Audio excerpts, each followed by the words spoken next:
سلام دوستانو، نن په دې ویډیو کې د د جوس طریقه درښیم. دا جوس ډیره انرژي لري، که یې وڅښئ نو ټوله ورځ به فرش او پر انرژي وئ. اول به د خپلې خوښې په اندازه امونه میده کړئ او په مکسر کې به یې واچوئ. چې ما دلته 3 امونه استفاده کړي. ورپسې به بادام ور واچوئ. 1 یا 2 قاشقې شات ور اضافه کړئ. خوند او انرژي به یې څو چنده سي. په آخر کې به شیدې هم ور واچوئ او ټول مواد به ښه سره مکس کړئ.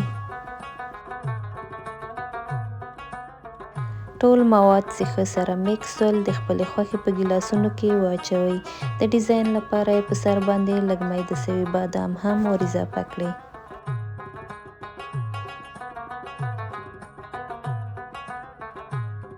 که مو ویډیو خوښه سوې وي، لایک او سبسکرایب مه هیروئ، ترڅو په راتلونکي کې همدغسې ښایسته ویډیوګانې نورې هم در سره شریکې کړم.